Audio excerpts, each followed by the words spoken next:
Hello everyone. In this video of mechatronics, we are going to talk about serial data communications, and in the next video, we're going to talk about parallel data communications. So as always, many of our pictures and text is taken from our main source of mechatronics, Introduction to Mechatronics Design by Carrier et al. And here some pictures are taken from this amazing website, Circuit Basics. It's a very good website. So there are lots of different ways when you're working in mechatronics that your microcontroller, sensors, actuators, all of those are working together, different communication standards and so on. So for instance, we might work with systems that are wired and they are physically connected, like a USB, like Ethernet, like systems with RS-232 and something. There are systems that works with light, like IR sensors, IR emitters and detectors, fiber optics, and there are ones that work with radio frequencies, RFs, like Wi-Fi, Bluetooth, AM, and FM, okay? So there are lots of things, and here what we want to focus is mostly on the ones that are wired. So we're going to focus in this area, and we're going to see first the part that is called serial data communication. So what is that? So when you send the data bits, these data bits, if you do it basically one at a time from source to destination, this is what we call serial or serial bit communications. When what you send at any time is more than one bit, then we call it parallel communications, and they are both popular. So you either send it one bit at a time or send several bits at a time, and that is serial versus parallel. So what we want to focus is one bit at a time today, serial data communications, which are used in lots of different places, especially in microcontrollers. We use them a lot in address buses, in USBs, in COM ports of computers, and so on and so forth. So what is that? First of all, although it is send one bit at a time, you might say, well, that is going to be very slow. If I can send several bits at a time, it's going to be faster. But surprisingly, actually, this method is very fast.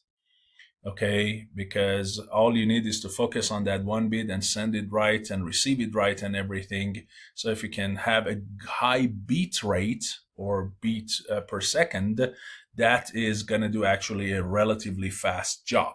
Okay, so the important thing is to do it right and make sure the data you send is exactly received on the receiver side, and the integrity of data is not basically violated or ruined because of your communication problems. So the sender sends the data one bit at a time, disassemble the data and send them one bit at a time, and the receiver will receive them one bit at a time and reassemble them back to the original data. Now, as you can see clearly, timing is the big thing. Okay, you need to make sure that the data you send and the data they received are basically deciphered or interpreted with the current timing. And you might say, how come? Well, I'll show you. Let's say this is the data stream that you are sending from a sender to a receiver, or we call a master to slave or something. So how would you interpret that? Well, one might say, for instance, if you use the standard logic level where 0 is for true 0 and 5 for true 1, right? That's called the standard logic level voltage. So what data am I sending? You must say, well, here it is 5 volts, so that's a 1. Here it's 0, that's a 0. This is 1. This is a 0. So my data is sending is 10, 10, 10, 101. Right?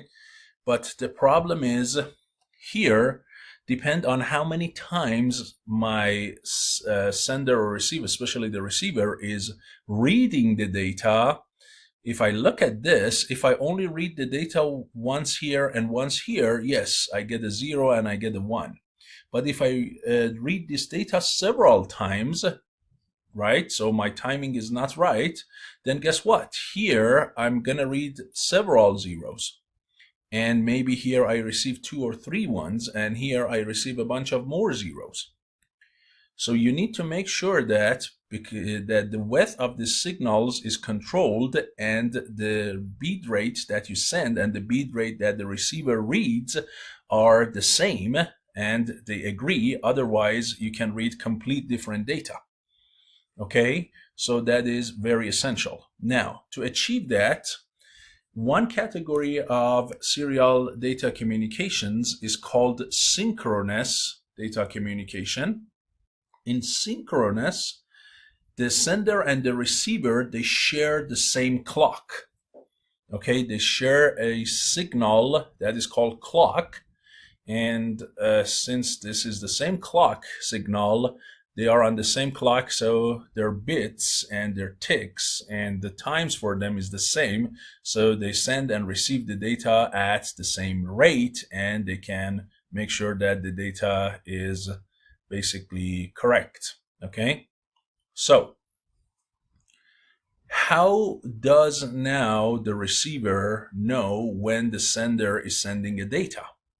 Okay, because you see these streams of 0 volts, 5 volts, 0 volts, 5 volts. When do I know that the sender is not sending anything, or we call it is in an idle mode?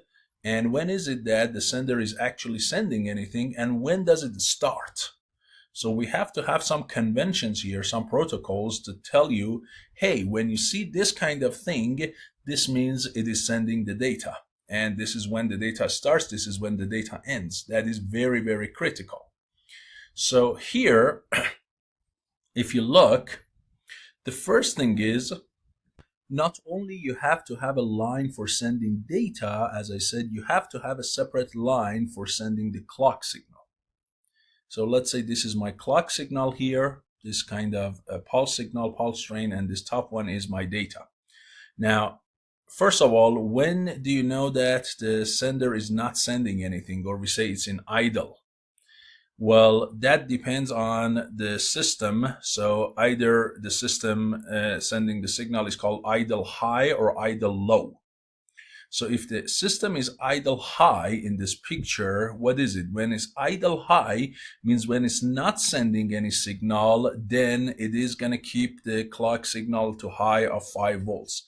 So you see, when you are constantly receiving these 5 volts back to back with no change, that means my system is idle right now. You see, I kind of put a circle or ellipse around it. So idle high means at high voltage 5, the system is not sending anything. Then when it starts going down to 0, it is an indication that something is being sent. So as soon as you change voltage from high to low, that is an indication of start. Now, when would you read? Do you read the data when it goes low? Do you read it right here, somewhere in the middle, or there? Where would you start reading the data? This again depends on whether the default of your system is what we call rising edge active or falling edge active. This system here, these up arrows on these edges, on these steps, they will tell me this is a rising edge active. What does it mean? It means only read the data when you see a rising edge. When your voltage goes from 0 to 5, it's right then that you should read your data. So right there, I read my data, that's a 1. Then I follow the clock again. When it goes up, I read the signal at this point, that's a 0. The next rising edge, you see here, that's a falling edge. I do not read anything. But this one, I read again. This one, I read, and I read. So I only read the data line when the clock is in what we call a rising edge, okay? And again, going from high voltage 5 to low, that's an indication that something is being sent. So these kind of conventions should be set so you're basically what we call the slave or the receiver knows when a signal is sent by the sender or what we call the master. Okay, so that is what we have: master and slave, or sender and receiver, idle low, idle high, rising edge active, and falling edge active. Now, if we look at different protocols and different standards for this synchronous communication, there are a bunch of them. The two most common ones, serial peripheral interface, or SPI, and I2C, or inter-integrated circuit. So these two buses, These two ways of communicating synchronous data, SPI and I2C, are the most common ones. Okay, so now we are going to look at what is SPI, what is I2C, what's the difference between them. So first, let's look at the SPI. If you look at the SPI, in SPI, you typically have one master and at least one slave, but you can have more than one slave. So if you look at this picture here, I have one master, right? And I have two slaves. So these two are to receive data. This master is to send data. Okay, so this master can capture data, let's say, from a sensor, and those slaves are the ones that are processing it, or can send data to actuators, or they could be different things. Okay, so they could be physical hardware, they could be microprocessors, or anything. What matters is who is sending data, who is receiving it. So there is here one master and two slaves, or there could be more. Now, the thing is, you might say, can I have more than one master? Can I have master number one and master number two? The answer is yes, you can. So the system could be what we call a multi-master system if one of these masters take the role of the master at each time.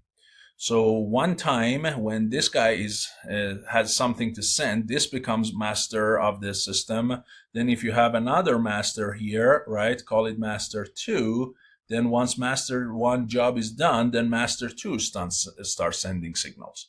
Okay, but one at a time. So it can go to a multi-master system if it wants to.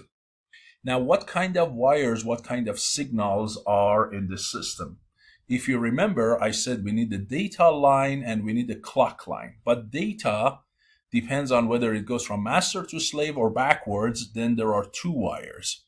So if the wire is sending data from master to the slave, it's called MOSI, or master out, slave in. On the other hand, if that wire is sending the signal from slave to master, okay, it's called MESO. So this is master in, slave out. So master out, slave in is the output from master to slave. Master in, slave out is from the signal back from slave back to master. Of course, they all share the same serial clock, as you can see, right? Look, so this master is sending the signal and it is shared with both of the slaves. That's this line. Okay, that's your clock. And as I said, if you can see at the other ones, you clearly can see that. Look at this line. This line is master out to slave in. So you see it's output for the master and input for what? For the slaves, this red line. And finally, we have this yellow line, which is coming from shared by all of the slaves. And all of these shared lines is going to go to what? Go to master. Okay? So all masters share the same MISO or MISO line. And we had the serial clock. Okay, so these are three what? These are three important wires. Now there is a fourth wire which we're going to talk about, but let me tell you a few important things. One is basically your data line for MOSI and for the serial, for the clock, SCK, these are unilateral. So only master sends the data to them. They don't go back on that line. Also, the MOSI lines where the slaves send back data to master, that is also unilateral. So you don't see double arrow on each one of these lines, the green, the red, and the yellow. They are all unilateral. Now, when the master wants to send a signal to the slaves, it has to tell the system it is going to which one of them. Which one of these slaves is going to receive my data.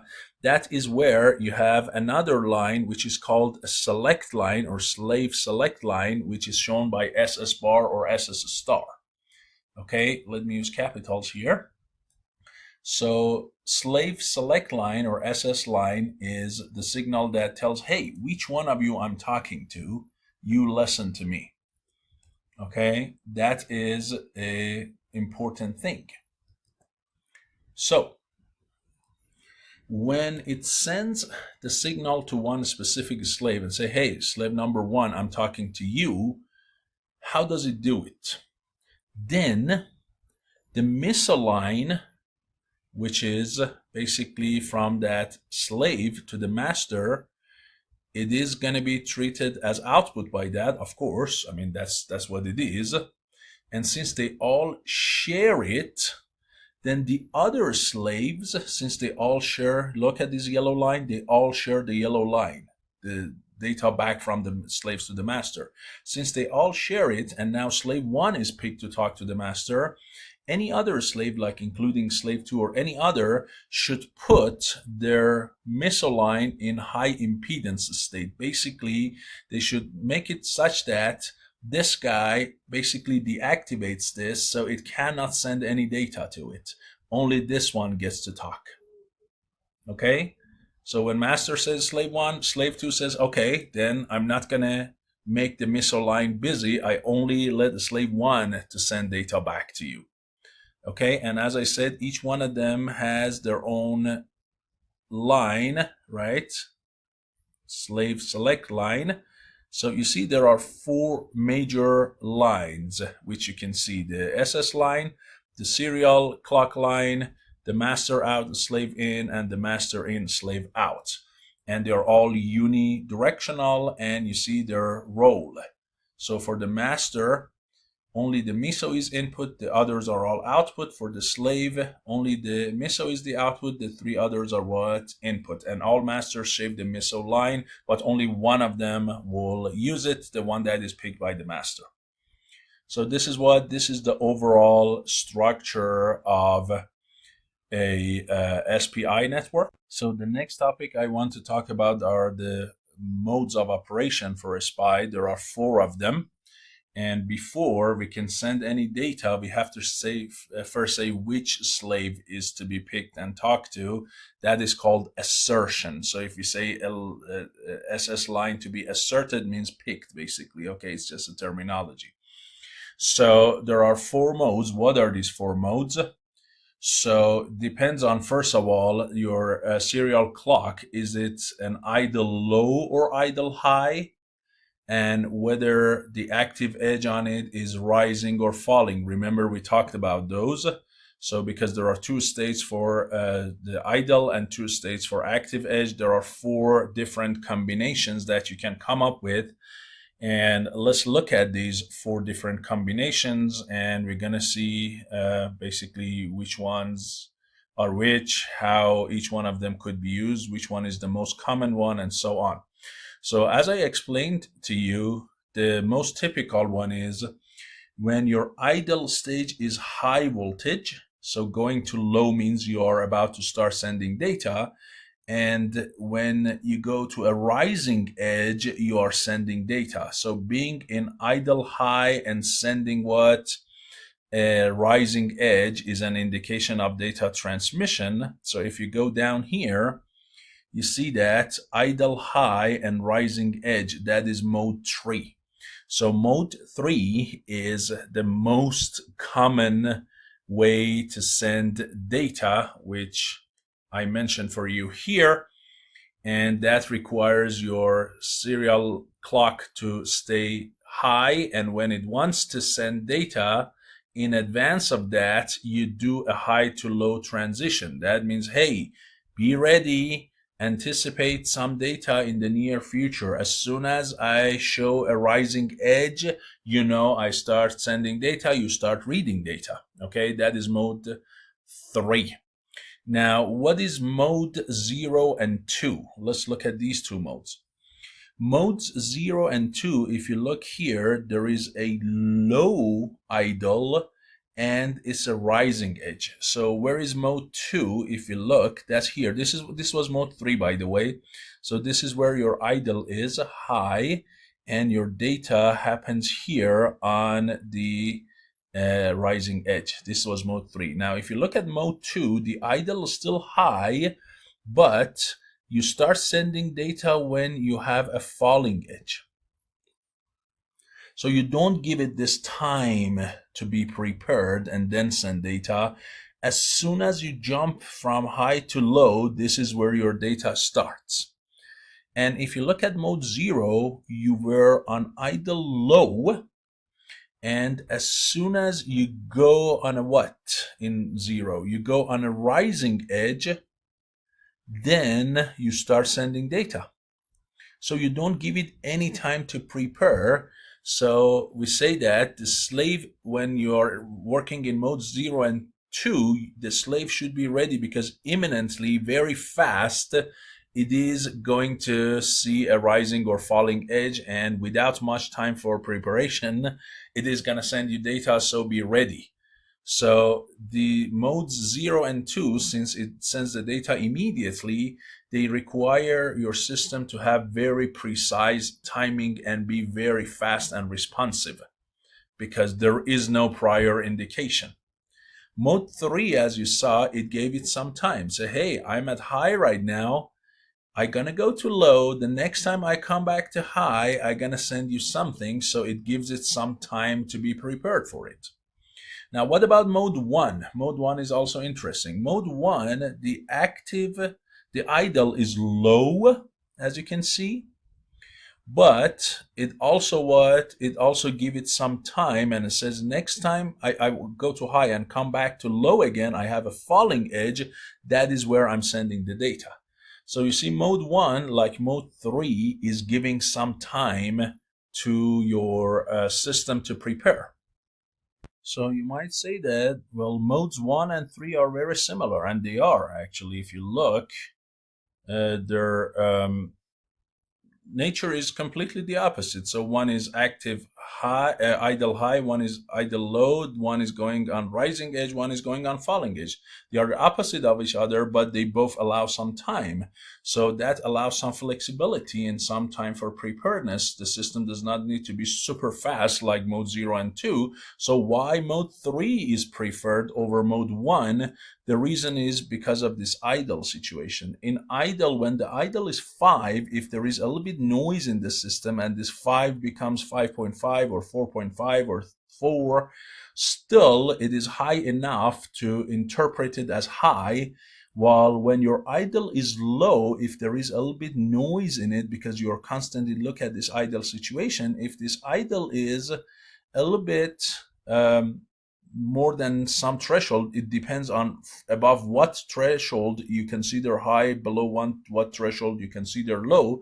But most of the time, this threshold, that is the transition from 0 to 1, is actually closer to 0 than closer to 1, allowing the system more gap here to play than here to play. And so the noise will affect high idle situations less than it affects the low voltage for idle situations. So most of the time, this here is about 70% of your VCC, which is 5 volts. And this one here is about 30% of the voltage. So if it's 5, this is typically like 3.5, this is 1.5, or sometimes 3 and 2, right? So that's why here having an idle high has more stability than idle low, and of course it is the preferred mode. A few terminologies here that also you might see is, one of them is called the CHPA or clock phase. The other one is called CPOL or clock polarity. Okay, so what is the difference? The polarity means what? Means whether the idle is low or the idle is high. So if the idle is low, then we say the polarity is 0. Okay? If the idle is high, then we say the polarity is 1. On the other hand, phase is that active edge. If the active edge that you see is basically a falling edge, so it is on a falling edge, we say the phase is 0, okay, as you can see here and here. And if it's on a rising edge, as you can see here and here, if you read data on a rising edge, we say the phase is 1, as you can see in these two places. Okay, so CPOL and CPHA are those two conditions. And here is basically a comparison between these 4 modes and which one is the preferred one. Mode 3. This mode is typically the preferred one. Okay, so let's move on. So as I said, there are several different versions of synchronous serial communications. Other than SPI, there is another one that you probably heard is called I2C, or inter-integrated circuit. This is also synchronous, but the good thing about it, it allows a multi-master, multi-slave by default. And the better thing about it is it only uses 2 wires as opposed to 4 wires. So it doesn't have those SS line and then this clock line and then the MISO and MOSI line. It only has 2 lines, one for the clock and one for the data. And in that line for the data, which we call serial data line, SDA, this line is a bidirectional line. So it does the job of MOSI and MISO, and also you include in it the address. So the SS line, the MOSI, MISO, they are all inside this single SDA line. Okay? And the serial clock is still the serial clock. Okay, so it needs a lot fewer wires in general, and for several devices. It is made in default to go multiple masters and multiple slaves, and it requires less power and so on. Of course, it has some disadvantages like the speed and so on. We'll talk about it, but the addresses of the devices, as I said, instead of SS line, they are typically sent in the message here by a 7 to 10 bit address. So imagine if you have 10 bits, you can have 2 to the 10 or 1024 different slaves communicating to one master.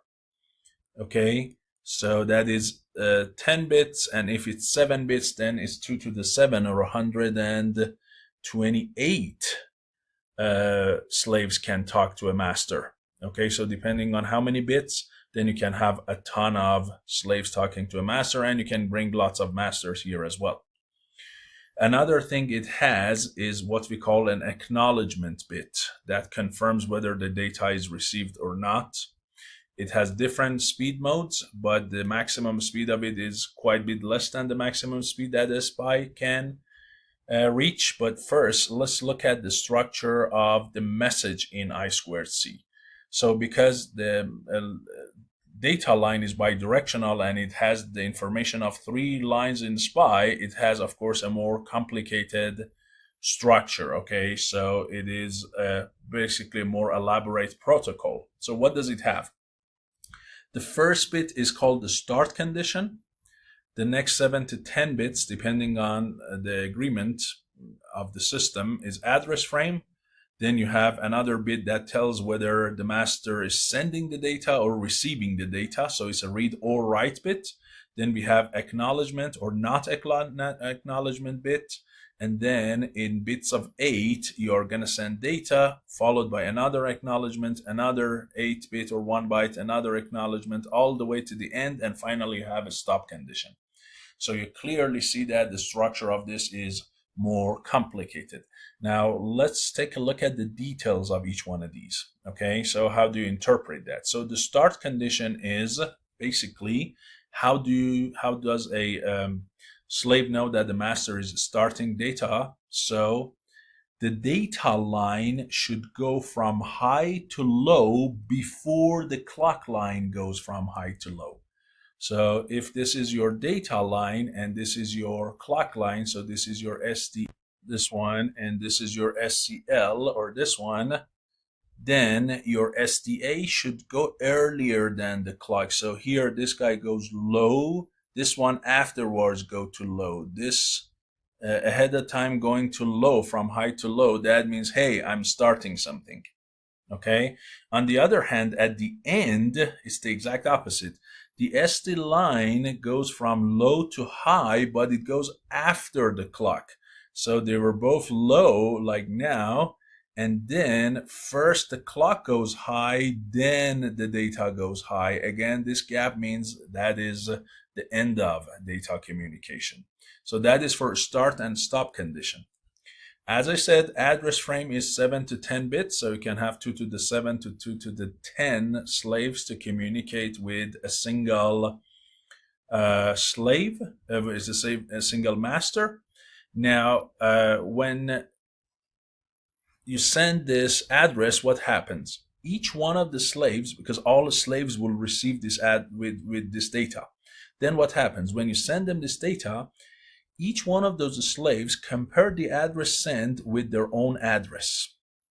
If it matches their address, they know they are the one should be receiving the data. Then they send an acknowledgement bit. How do they do that? They pull their SDA line low for only 1 bit. They admit that, hey, yeah, I got it. You want to talk to me? Fine. I acknowledge that. Okay? And then the rest of them that their address did not match, what do? They leave their SDA line high. So they keep themselves out of the SDA line and let only the one that is low to receive the voltage. Okay? Yes? Then how does the master how does it say to the other ones, that the slaves, that I'm sending a data or I'm receiving data? So here is a read-write bit. If master is sending the data to them, it sends a low voltage. If it's requesting data from them or receiving data, it sends a high voltage. And finally, what? The acknowledgement or not acknowledgement bit. What is that? So, acknowledgement of 0. So if you send a bit of 0, means you acknowledged. Means I successfully received your data and I'm ready to get you more, give me more. If I send you a 1, means, hey, I did not receive it and I do not want more data. And you see, they have to send this data after what? Each and every one of the bytes. Okay, so clearly you have to send more data here. You have fewer wires, but you have to send more data. So typically it needs smaller amount of hardware, but because of this complicated data and interpreting that, it is going to be slower. Okay, so if we go ahead and compare overall, you can see that SPI needs 4 signals, I2C needs 2. The speed for I2C is mostly up to 3.4 megabytes, but this can go way more than even 50 megabits per second. Okay, so you see the speed is more than 10 to 20 times faster. That is a huge thing. Now, the I2C typically supports several devices with unique addresses. This one does too, but each one has to have their own SS line. This one, it has, of course, much simpler wiring, but of course, more attention should be paid to handling addresses. Here, because you have so many SS lines in general, you need more complex wiring. Power consumption, this one has fewer wires, so it is going to take less power out of you. This one takes more. The data transfer here is called half duplex. In this one, it's called full duplex. What is that? I'm going to talk about it, but let's talk about it right now. So half duplex means only one direction is available at the time. So you can either send the data at any time or receive. You cannot do both at the same time. But if you can send and receive simultaneously, we call it full duplex. Okay, so SPI is full duplex and the I2C is not. They are both clock-based, of course. The SPI is typically faster, as we said, and is more noise resistant. And I2C is less noise resistant. Their bus length is typically short to medium. The cost of I2C is less, SPI is more. And so you can mainly see their advantages and disadvantages. You use I2C when you want a simple PCB design, fewer wires. You naturally want to support several devices, and you don't have too much need for high speed. On the other hand, if you want high speed, if you want more resistance to noise, if you want full duplex operations and so on, you go with the SPI. But the SPI, of course, is more expensive. It's more power greedy. Okay, and of course needs separate lines. Good. Applications for I2C, we use them in sensors, we use them in real-time clocks and some consumer electronics. SPI is used when you need, as I said, high-speed transfer like SD cards, flash memory, and like display modules and communication between microcontrollers. If you need speed, you go with the SPI. If you need cost to be down, simplicity, or basically fewer wires, then you go with I2C. So these are the two main synchronous data communication protocols or standards. Now, these are not the only ones, as I said, but now I want to switch to asynchronous. So many times it's not either possible or it's not convenient to have a separate signal for the clock. Like where?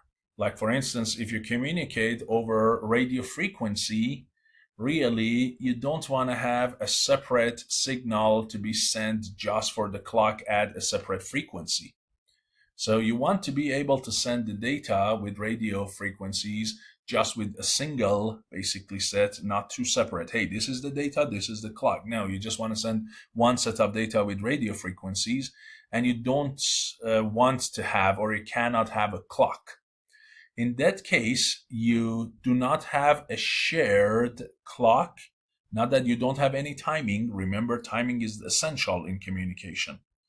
But you don't have a shared clock between senders and receivers. This is when we call it asynchronous serial communication. So as I emphasized, it's not the meaning that, hey, there is no timing, there is no clock, no component, no node has a clock. No. Each node should maintain their own clock and a measure of when the data is correct to send, read, and write. So there is more responsibility on each component to do their job right without being synchronous to the rest of the nodes. Okay, so each one has their own clock, but they are not synced together. Okay, and it's very common. And you might say, oh, is that common? Yes, it is actually in many COM ports and in computers and so on, in USBs, asynchronous communication is very, very common. Okay. So one thing before I jump into the UART, which is the one that I want to talk about, one of the protocols of asynchronous, is this idea of full duplex and half duplex, which I mentioned. I want to say that one more time, and a few properties of asynchronous, and then we look at the UART. So, as I said, in asynchronous, you really just need a data line. That's all you need, okay? You do not really need a clock or something and a common ground. Now, the line that you send the data in this asynchronous is either bidirectional or unidirectional. Bidirectional means what? It means you can send the data in both directions, from slave to master and backwards. Unidirectional, of course, means what? Means it's either goes from sender to receiver or receiver to sender, it cannot go both directions. But among the bidirectional ones, the ones that can go both ways, there is full duplex and half duplex. Full duplex means when the signal can go both ways, it can go simultaneously. So means like when two things are talking to each other, they can at the same time send data and receive data at the very same time. Like for instance, when you're talking on a phone, consider when you're talking on a phone, you can both talk at the same time. And of course, one of you say, hey, wait, let me finish, then you, right? But you can, if you want, talk at the same time. When we talk humans, we most of the time do that, right? We are like full duplex. But half duplex, they can talk, but one at a time, like a walkie-talkie. So when you talk on walkie-talkie, right, one of you push the button and say, hey, it's my turn, I'm talking, and then the next one pushes the button, talks, and then releases the button so the other one can use. So that is the difference between bidirectional full duplex and bidirectional what? Half duplex. So now that's the case, let's talk a little bit about UART and asynchronous properties in general. One other thing you want to pay attention to is, although in serial communication, the data are sent one bit at a time, bit, back to back, but typically in their devices, they have buses that these buses, the data come in parallel, but then they take this data in parallel and they order them and send them bit by bit. And when it's sent back, when it's sent to the slave gets these bits by bits and then put them back into the mostly parallel form in their own buses. Okay, now let's talk about topics important to asynchronous data communication. The first one is called the bit time, which is the time or duration that a single bit should be present on a data line. Okay, so basically if a bit has, I don't know, let's say 10 milliseconds time to be present, then 1, which is 1 bit, divided by 10 milliseconds, it is going to be what, actually, this one, it is going to be 100 bits per second data rate. So data rate in bits per second is 1 over bit time. And of course, when you have a sender and a receiver, they must agree on this bit time or this basically data rate. Okay, otherwise you are going to have problem interpreting the data. So you have to agree on that. And how do you indicate that some bit started and some bit ended? So how do you communicate? What kind of message would you send in asynchronous communication? Typically, what you have is you have to know, just like the SPI, you have to know whether your system is high in idle or low in idle.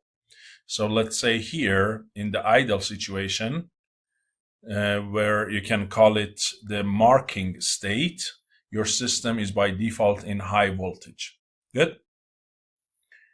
Then the first indication that some data is to be transferred is you're going to go from that high to low, right? So the first indication for start bit is you get a transition from high to low, and you go from this idle situation we call marking state, sorry, to this second state where you transfer data, and that is called the spacing state.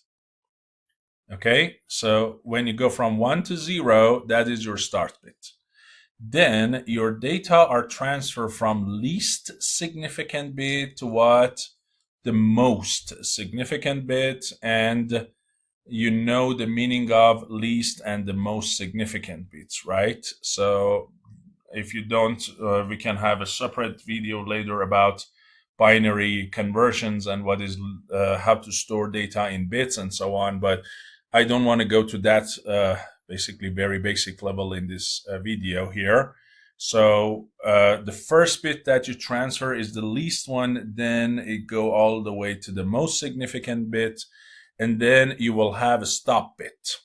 Okay, so This start bit and the stop bit together are called the framing bits. These are the extra bits you add to the actual data to show the start and the end of it. And many times before the stop bit, you add another bit called the parity bit.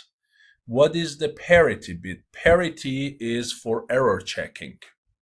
Now, how does that work? This is an interesting one. So you want to check basically the number of ones in the data. So there are two types of parity, even parity and odd parity. What is that? If I use even parity, then if I have a data field which has an even number of ones, I'll give it a parity of 0. Otherwise, I give it a parity of 1.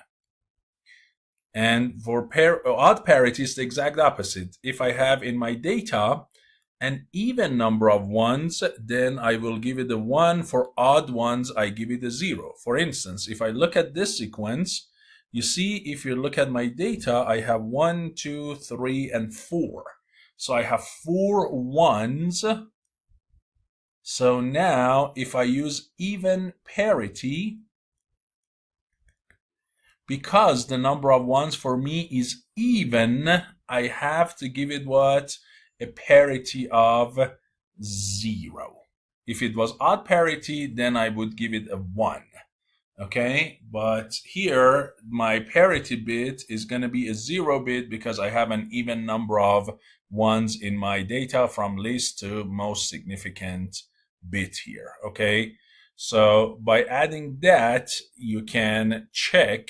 So if anything happened wrong here and one of the zeros was interpreted as 1, so when you receive this data, right? So you receive this data and you want to check whether you received the right data or not, you go and look and say, well, look, we are using even parity. Because we are using even parity, I expect an even number of ones.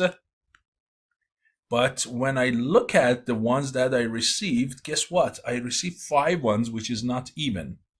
So because I count these ones and it's not an even number, I know one of these or some of these could be wrong.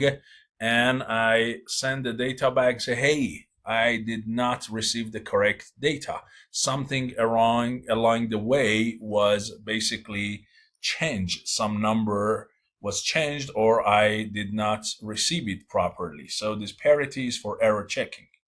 Okay, so this is the overall structure that you use in asynchronous data communication. Now, one of the most common ones, the standards in asynchronous, is called Universal Asynchronous Receiver Transmitter, or UART.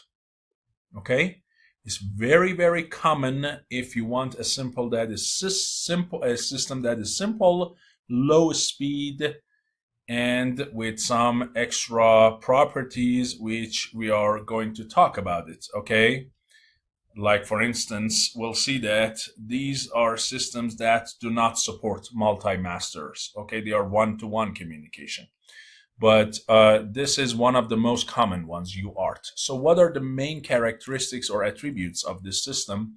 First of all, it has 2 lines again. Similar to I2C, there is a transmit line, TX, which sends data from one device to another, and RX, which receives the data. Okay?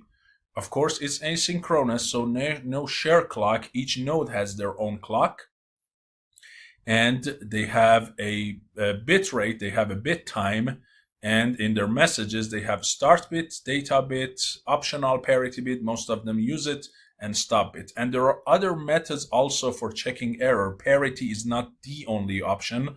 There are other options for checking error, but here I want to skip that. But if you are interested, you can look at other methods of error checking in UART or other asynchronous methods.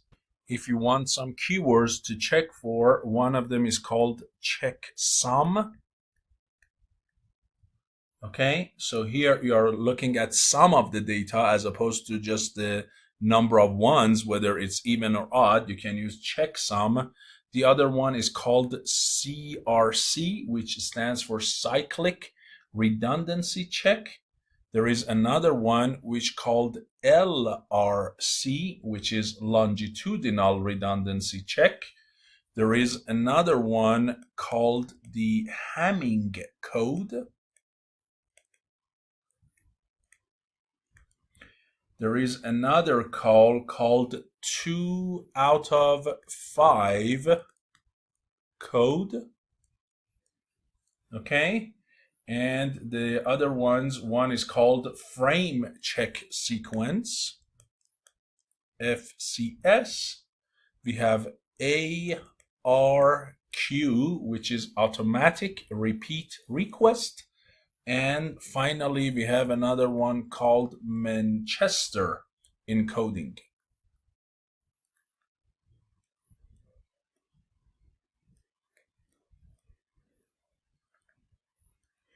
So there are lots of different ways to check for integrity of data and do error checking.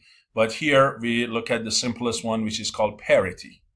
So now, of course, I mean, the more computation it involves, it makes the system to go slower, but it could be more robust to the errors, right? Because parity is extremely simple, right? I mean, the parity could be good, but if imagine both of these zeros were 1, now because it's 6 and 6 is an even number and it matches that 0, it says it was good. So it only has room for really one of these data being mistaken. Once you have 2 or 4 of them, then there is no error here. But the checksum is more sensitive, of course, because now your numbers are going to be different. So you can look at these other methods here, but we want to move on to the rest of it. So we said UART uses 2 major lines, TX and RX. It has asynchronous and it has this kind of structure, which we did. The other thing, it can work at different baud rates or bit rates in general, okay? And some common numbers are all of these that you can see here, from 300 to 1200. Now it probably causes some confusion, these commas, all the way to what? All the way to 115,000. All of those could be some common bit or baud rates that you have. And you know that bit rates and baud rates are not the same. Bit rate is exactly bits per second. Baud rate is symbols per second. But if we assume that here the only symbols are bits, then they are going to be the same. So we can go as low as 300 to as high as 115,000. The other thing is the system is full duplex, so we can have simultaneous transmission and reception, which is really good. Now, the major the disadvantage or shortcoming is it's a point-to-point communication. It's really meant for one-on-one, okay? It's really meant for one-on-one. If you have multiple systems, you have to use multiple UARTs. But really, as I said, this is not a system designed for multiple slave masters. It's mostly a one-on-one system. Now, another thing that was interesting or is interesting about UART is because this bits and parity and start and end are very simple, just one bit thing.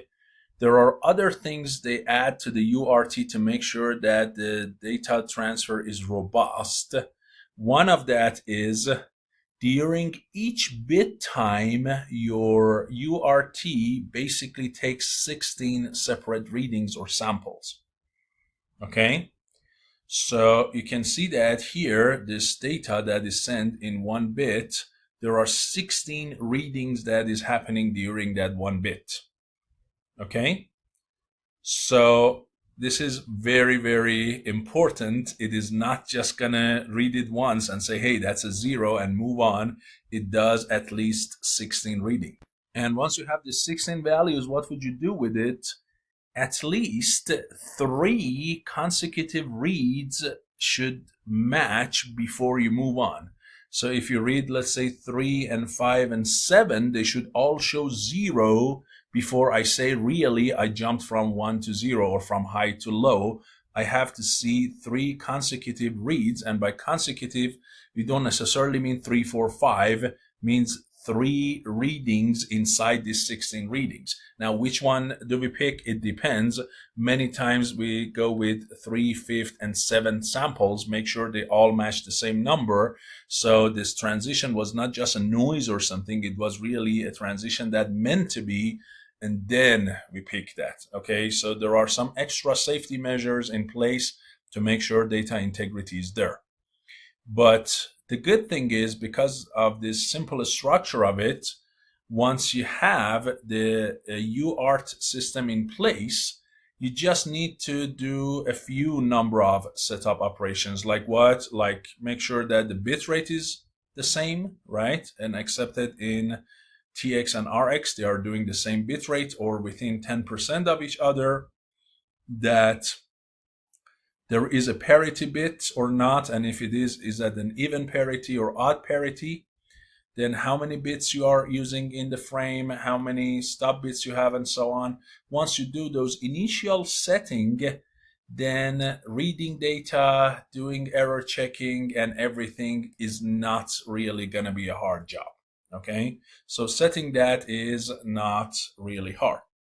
So now if I want to do a final comparison for you between the 3 major algorithm or standards that we had so far, SPI, I2C, and UART, I can say that, of course, SPI and I2C are synchronous, UART is not synchronous.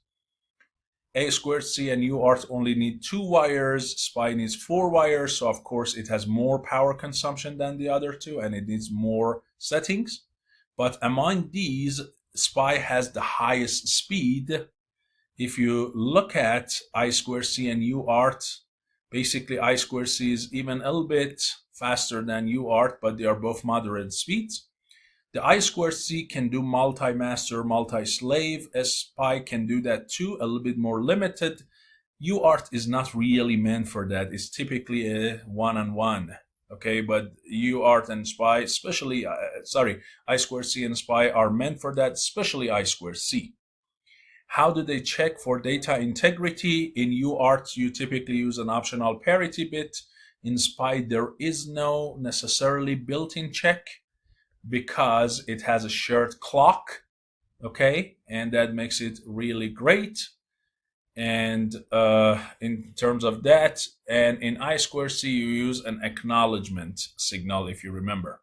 In terms of complexity, I2C, if you remember, it has a lot of data inside the message of it. You can see that.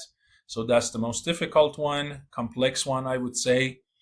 And UART was not really complicated.